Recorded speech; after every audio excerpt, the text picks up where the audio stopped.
Kondurita sajak mantu duka awit menggalaken katentremaning negari. Wonten ing Brajanala datang kersa kendel wonten ing Prabu Yeksa datang kersa kendel.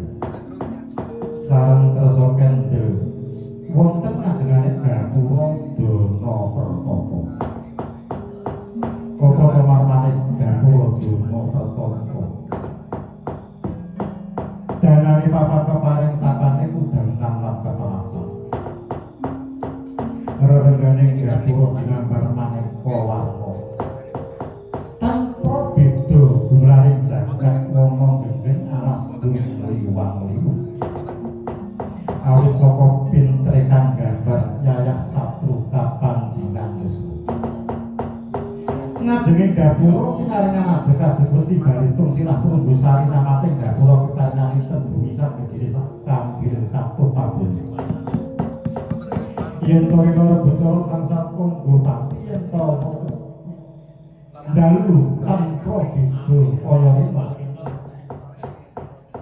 Ingkang kinarya bedakake siang lan dalu amung plamanan darah jiwa-jiwa kekalih. Yen to yen sami upaya bodho yen mangsa wonten papare dhewe. Karane kirining Gapura kaparingan reca Gupura reca watu Gupura Gandharwa. Retma kawat ilat Mas Jingga Seonjo Pramana. Karna Jinara terus ing ngrana ing lebet kaparingan Marjundana para tumbane tegese konggaran konggaran.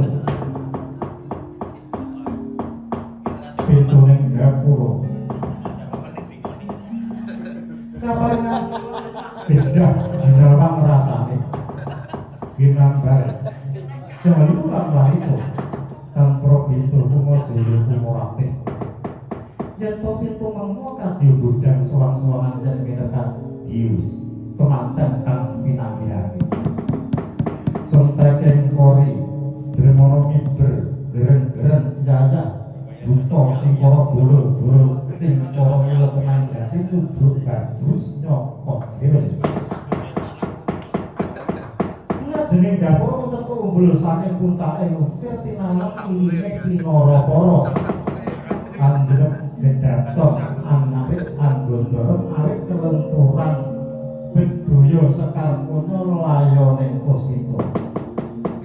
Undang-undang Gapura pinaringanake banjur jijinan mergi terus sing gedaton kapiran mergi malih masampar para abdi pating gerjar pating cron yayah Kartika munggingan koso wonten ing sanggar pamujan datan kacarita ingkang kacarita wonten ing madyaning alun-alun Retiro patih nawi para kadang Kurawa pangaining asta pindha kumlebeting bojo dasar watak para Kurawa ilang suba sitane kegunaken dumeh kadanging mata pating bleber pating clorot yayah mila katawing jala.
Ingkang putra Dursasana Nyageng Dawuh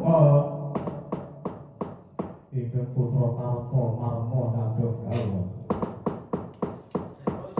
ingkang putra Durma Gati Nyageng Dawuh ora iki kok jenengmu ki sapa wae kok ora apal sak wontene wae niki kula pun dinenengi dihibur wonten mriki kula matur nuwun sanget. Kenging kami srawung kanca-kanca. Kula menika namung dereng nepangaken ingkang kagungan sucal, Pak. Nek damu-damu rak nggih tebak, Pak. Oh, iya kula wong kita beryoso srawung karo. Kula menika boten dikandani kan menika kadang kula Dimas Wahyu menika boten dugi iki lho.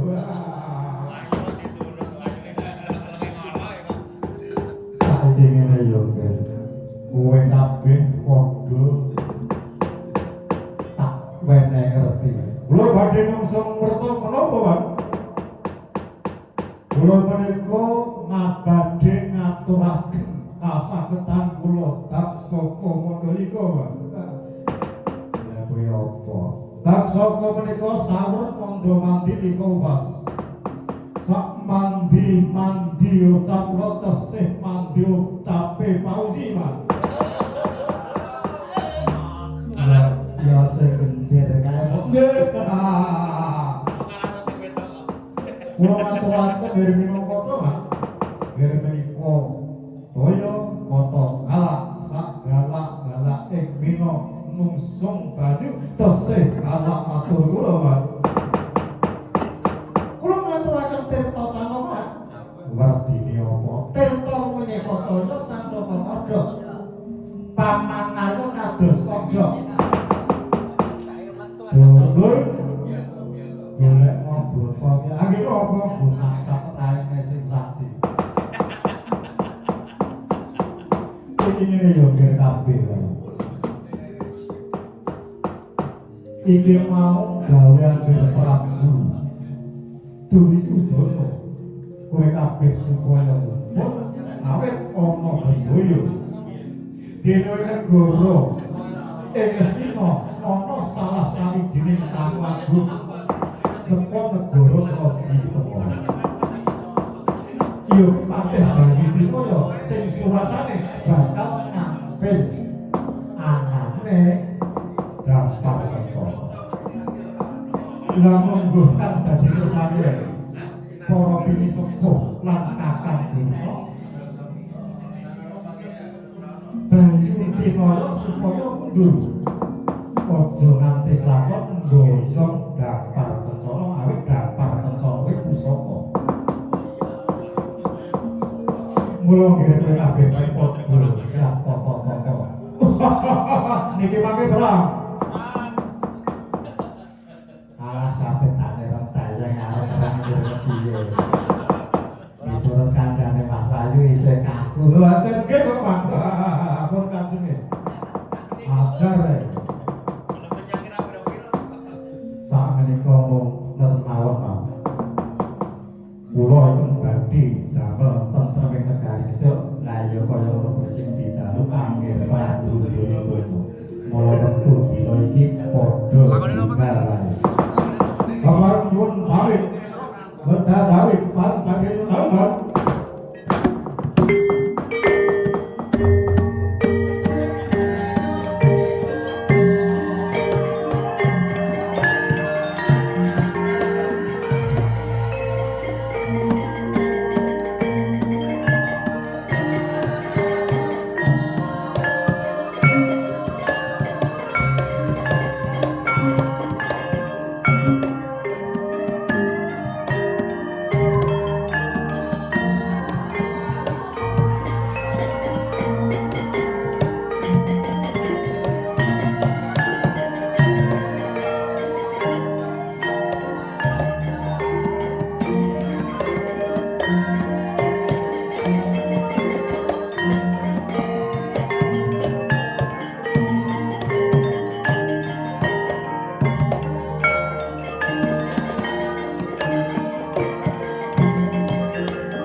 Kowe iki kepiye wae adikku sing tak tresnani apa tekan endi wae.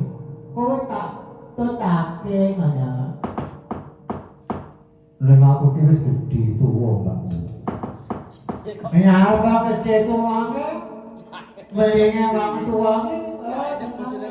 Kudu diawat-awati wong tunggal iki mek aku karo kowe. Iki nang kita iki. Buat. Oh, bakas rambulan. Oh, bablak. Iki ngene, Mbak. Aku diutus Ratu Pepunden Kuing Loji Temara Prabu Wedwebe supaya nyirik hampar bencana. Ane ora urung karo.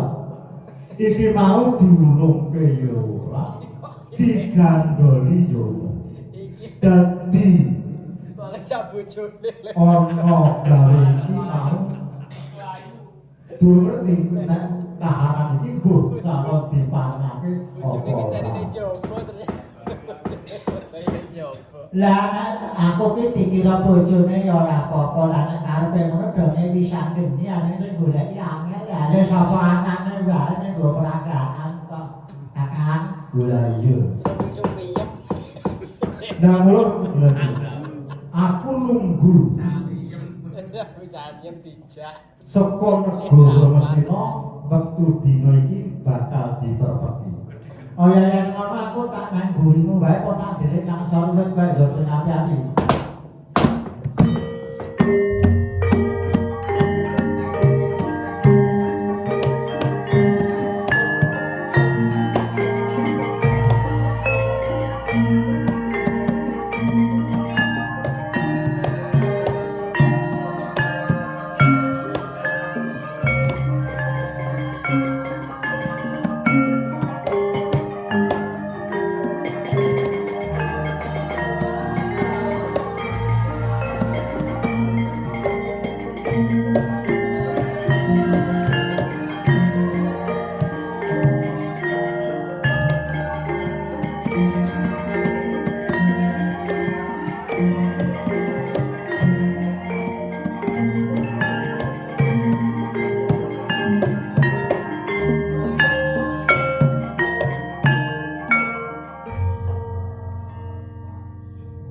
Mangjakarta sumah bangka ketekaping Brawanja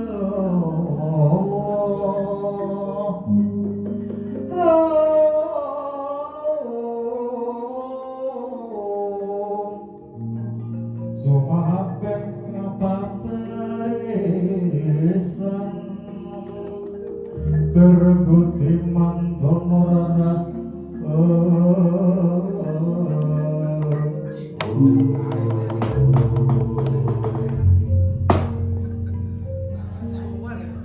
apa kowe sing jenenge Patih Bayu Tinoyo terus kok Patih Bayu Tinoyo ngene ngerti yo Patih Bayu Tinoyo wektu dina iki daftar pencana ora dipanake sak soko awit ngerti yo kuwi pusaka ing Durung Sina dimulane yo wektu dina iki kowe kena takbirno kowe baliyo Retiro Patih yen kula wangsul wonten ing negari Cintemara boten saged beta kawotaranipun daftar pencana kula kinten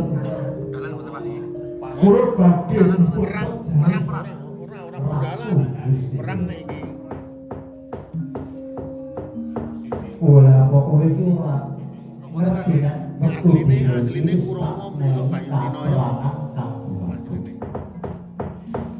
Saged boten saged wonten ing wekdal dinten menika kula kedah saged mboyong wontenipun daftar pencana. Yen kula boten saged mboyong wontenipun daftar pencana boten mah kedah wontenipun. Yen ngono Durung kula apal aku niki. ngatakan, Durung apal aku "Eh, niki. anak-anakku Kurawa Bayu Tinoyo cekel dirangket. Sinten badhe ngangket kula mangsaipun Bayu Tinoyo."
sing jenenge Pantimaya.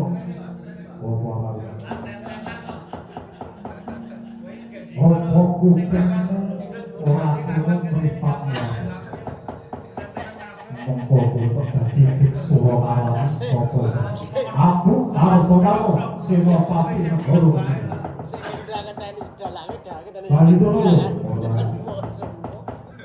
Yen kena tak perlu waktu dino iki kuwi aku gelem bali nang aku wis bisa nggowo anake dampar pencana. Yen kono kowe ora gugu tak karane. Luwung aku tumekane pati. Wani kaur kantormu, oh bapakmu, tibang tanganku somyur waduh, pecah silang.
Kowe ora bakal iso menang. Wong sira ki luput wong bujana. Mula saiki aku tak mangkat aji parlemen kowe bali. Matur ana ngarsane Gustine mengko dampar kencana tak colonge ngono wae. Mengko kowe ngerti-ngerti iki dampar nang lejeng ngono ya. Apa bae perlu tak betul ya, ra ndelok aku ta. Wis ndelok. Aku iki kondang ngono, kondang tenang aku. Apa sing wedok? Ya wis ngono. Sowan-sowan nang sing ati-ati ya Mbak Yu. Ya wis percaya tak calonge kapal kecelok. Apa sing wedok?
Belok nopo Pramadona.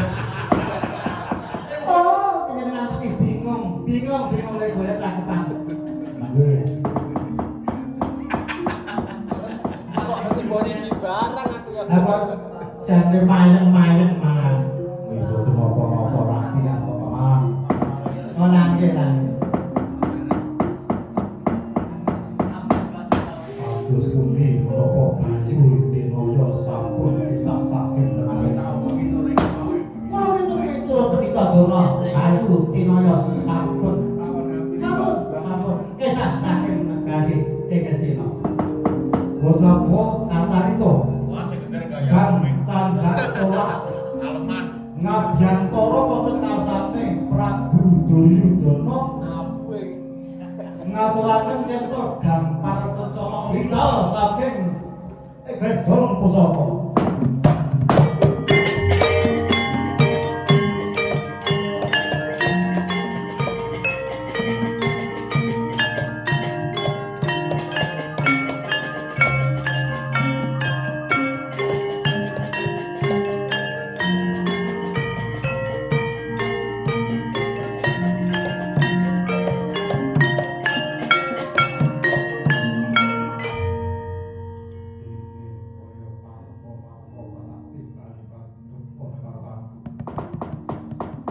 Kasinggan Koko Prabu, kula badhe ngaturaken kadrawasan. Apa wonten pesta drawasan? Negari Ngastina kathah para kawula ingkang sami alok yen to gampar kencana incal. Koko Prabu gampar kencana ilang. Wis ora apa-apa. Pengendang goblok. Ora ganti opo. Dene wis aku ngendang. Error. Terus pundi gampang rencana ical. Oh, kono kudu malam-malam. Kan teman kok. Kulo malam. Kaget. Kowe bisa matur ana ngersane Amber Prabu Joko Pitana yen dapat kecolongan nanti kowe iki tenanan apa mung gawe-gawe. Wis saestu tampah ingkang sami alon. Paman dulu. Kulo kira anak Prabu Baladewa. Ajeng panjenengan matur. Estunipun panjenengan kados dene boten gareng dados atur. Negari Ngastina tataman banjir bandang ingkang sangkatanipun badhe manggi retu. Nanging panjenengan gampilaken yen to wontenipun banjir bandang pasumpenanipun Angger Prabu Duryudana ing samangke badhe ayom-ayom tata titi tentrem miturut pangandikane Pamandura. Badhe kondhang mayem-mayem dumugi pundi-pundi dumugi wonten ing manca negari sapunika saged kasunatan. Nanging anggenipun mayem-mayem merga dipun dusta kaliyan Gurat Moko. Oh, alah. Uang iki apa-apa kena ati ora apa dicucuk apa dicucuk. Arep jak serepek sentakan pe yo leno. Ani wis ora apa-apa ya. Dene wis aku ngendang. Dos pundi ya anak Prabu. Mboten wekdal dinten menika kula pasrahaken wonten ngarsanipun Koko Prabu Baladewa. Jadi yen ngaten keparengga kula badhe nyuwun pamit badhe anututi Gurat Moko ingkang paling dusta wontenipun dambar putra. Monggo kula ngriyakaken Koko Prabu.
Gentio kang winusita tunggal papan siji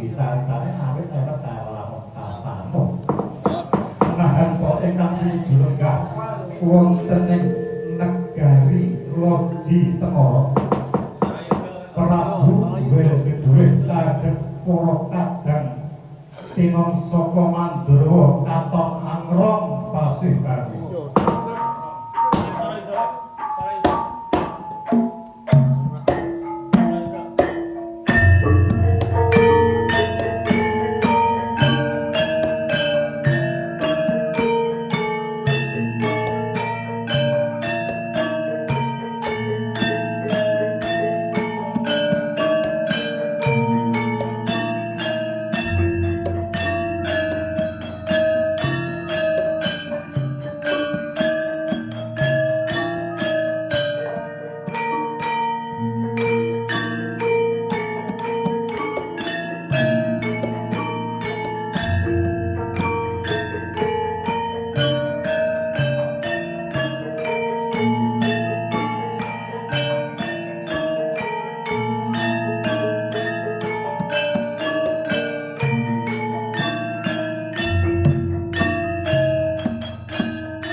Sing totoe nggawa ten negari Loji Tengara.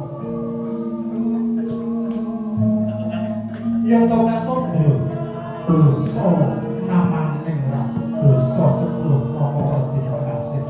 Wenak den ucapno jejuluk Prabu Welgedwe.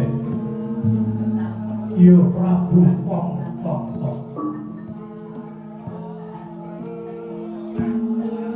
Kathah para wadya bolo ingkang samya ngabiyantana.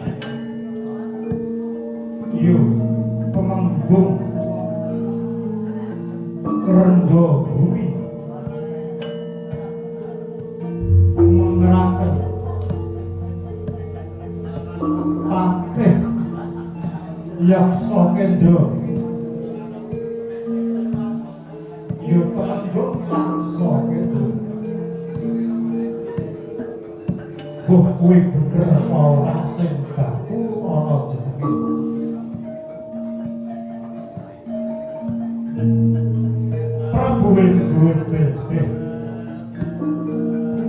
lenggah dampar kencana lewek kasur badut pramugami pinalipin rendo cinawi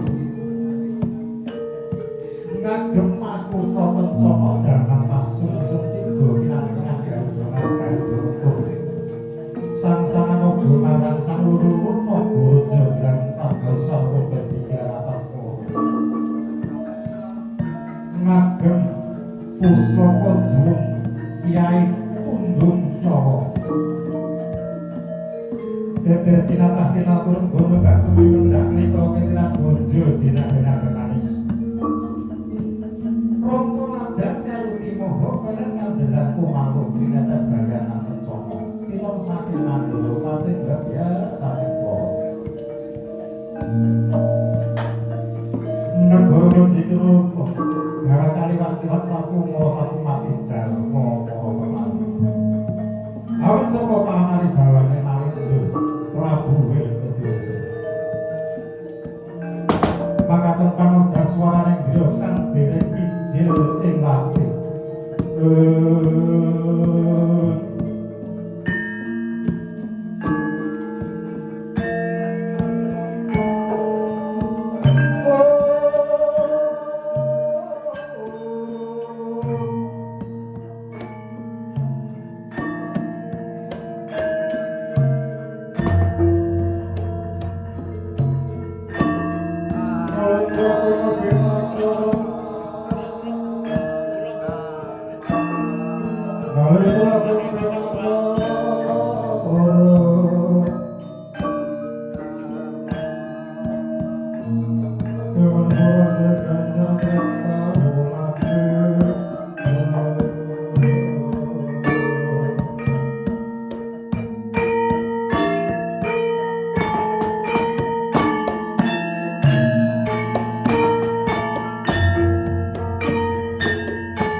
Iki mau jenenge sapa? Lali aku.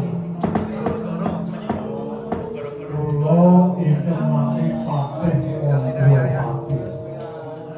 Lho. Patih iki wis tak utus iki mau. Kula calon patih. Ora ngono dadi aja mletak-mletak. Lah sing mburi. Kula tunggu nyakso ora ngono. Ati ngene ya. Wis sawetara aku utusan karo Patih Suci Maya. Sing suasane ngampil dan parencana. Awet kowe ngerti dhewe yen aku iki arep lenggah dampar yen ora kagunungan dampar mestina tak kira ono bakal lenggah dampar. Ngono. Mbok izin malih menika kami prihapos ampun ngantos kok nawipun gampar nampi. Ayo pokoke ayo manggo. Duga-duga nek ngawur cacakane mengko malah bakal baru. Ora apa-apa bab gampar iki lek apa-apa hati wayang iki cilik.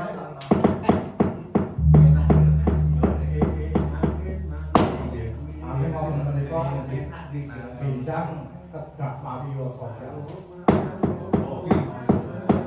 Yo mengko mbok sithik biasa. Ame yo kepiye wae to. Upama aku yo soal aku turku yo semenjak.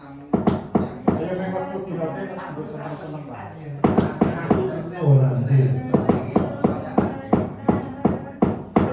Kalau semono aku percaya karo Patih Bayu Timara.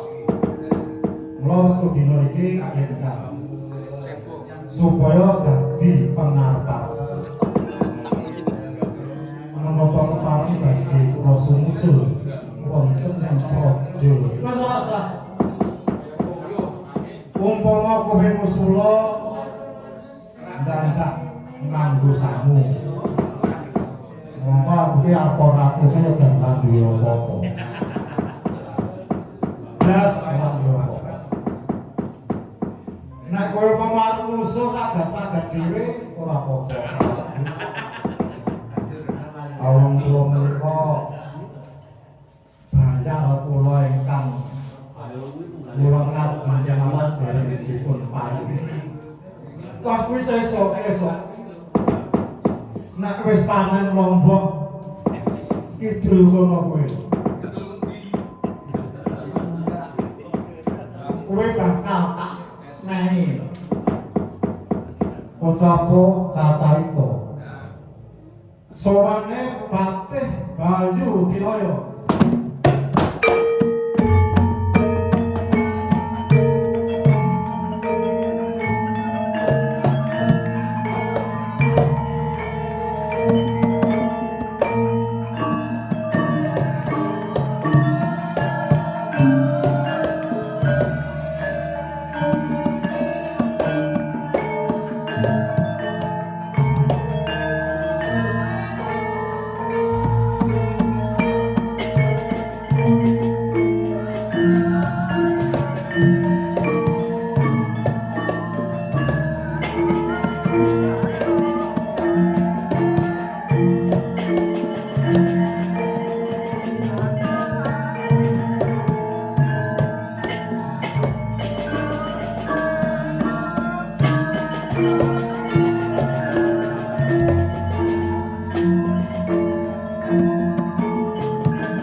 Kowe kang sowan lanjut gaji. Lha sapa nampi peresoripun wilujeng.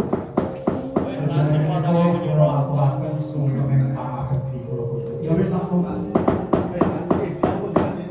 Rikala dina sing kepungkur aku utusan marang banjur kepiye tanganane nggonku utusan supaya nampil dampar kencana.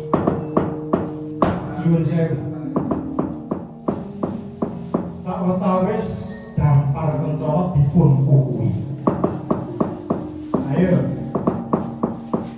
Nanging gandeng kula menika dipun susul bakju kula ingkang sagah lembag wontenipun dampar kencana nggih bakju. Malah dampar kencana wekdal dinten menika sampun wonten sitinggil ning negari Loji. Ning Loji ketono. Wah bagus. Yen ngono kowe bisa. Kowe yo manane dampar kencana kasinggihan kali. Monggo miturut ujaring Asis. yen aku bisa lungguh gampar ben supaya ora kena wilawan. Kuwi kudu ngaturi Ratu Ndorowati Bentara. Nah, umpamane wong negara